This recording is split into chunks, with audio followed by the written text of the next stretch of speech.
Peace. How you guys doing? It's your boy Free Play, and we're back with another video. I know I have been away from the channel a bit. I just wanted to get on here real quick and update you guys on the future of the channel and just where my head is at right now and some of the things that are going on in the music industry that you guys are probably aware of if you're on this channel, because you're probably a producer or interested in production. So I've been working a lot at the studio as an engineer, producing and working on my next projects, albums, and things like that. I'm a recording artist as well. So I'm working on some new music. I'm in a creative state, trying to find what message I'm gonna bring next with my projects. And a lot of that stuff, I don't like to film it myself, and I don't want that to be the content of this channel.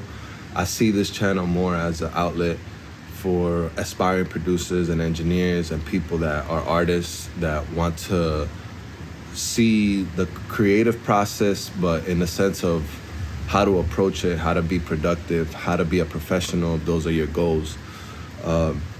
So a lot of the things that I'm gonna be covering are gonna be sampler stuff. And right now I don't have my sampler set up. I've been working mostly at the studio and off of my laptop. And I've been enjoying that process as well. I love working with hardware when I have the space and even the time to dedicate it for a project. And right now I think I'm more in kind of like in a fast-paced situation where I have to get things done quickly. So I lean on the DAWs for that, using our tools, right? When I'm able to slow down, I'm always gonna come back to my ASR and my MPC. Those are lifetime pieces for me. They're not going anywhere if it's up to me.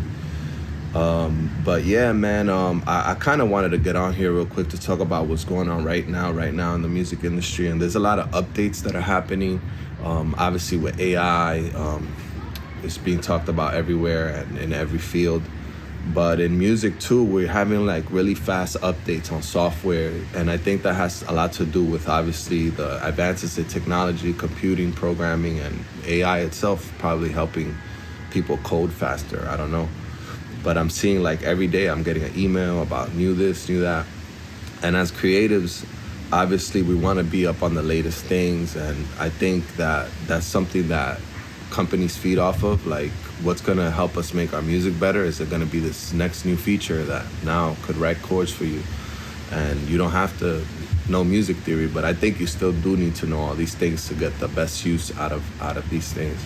And one of the main things I wanted to talk about is my experience, right? So I have a pretty decent laptop. I use the Mac ecosystem. I have an M1 Pro, MacBook Pro 16-inch. And for a long time, and in studios, I work in a lot of professional studios, everyone uses Mac. That is the industry standard. Most commercial facilities run off of a Mac. You could look that up on any website for a studio. It'll tell you their gear list. Everyone uses Mac. So that's since 2009 when I bought my iMac, I've been on Mac. I haven't used Windows besides jobs like in a very long time. I think I could still make my way around it, but I don't use it for music production, which is the world that I'm in as a professional.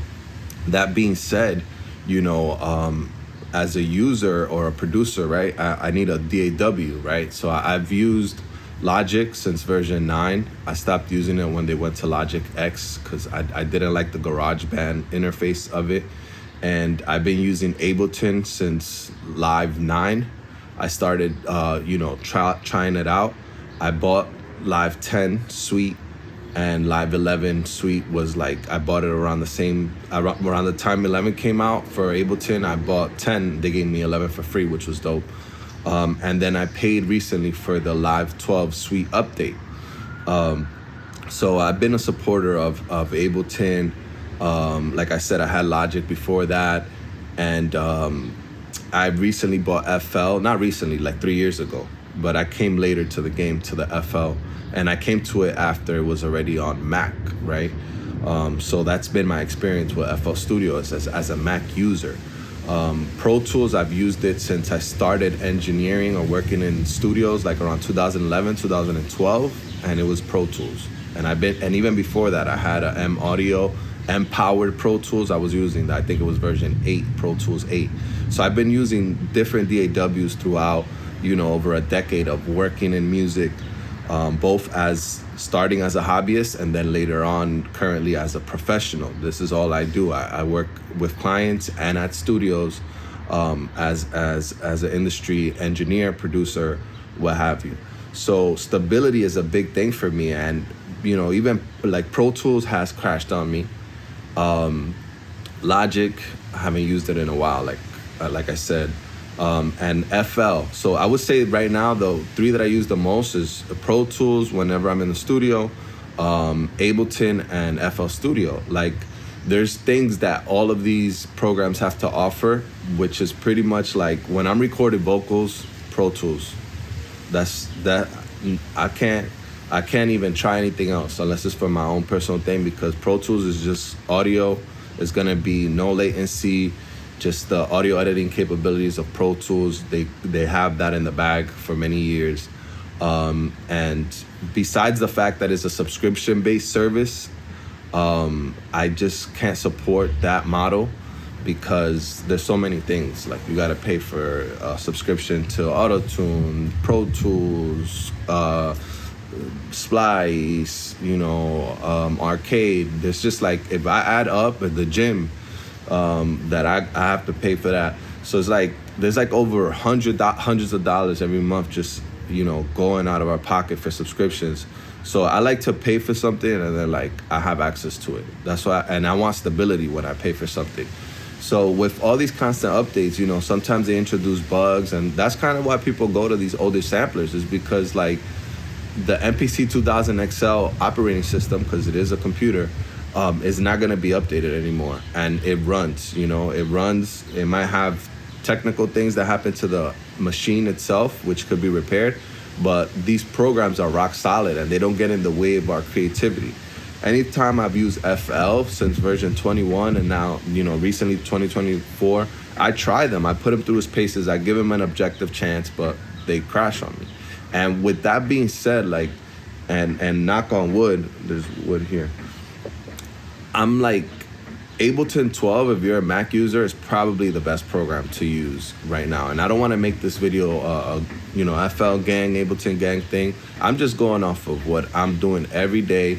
And I'll jump from one program to the next. If one is crashing on me, I'm gonna get upset, stressed out, and I'm gonna move off of it for a while until maybe I feel interested again to come back to that and see if it's not crashing anymore. The moment it crashes, it kills my creativity. I want to start a whole new song. I don't care if that beat was sounding great. I just want to get off of the software. And with Ableton 12, it's been like the most stable and fast and light on the CPU software that I have used on a Mac.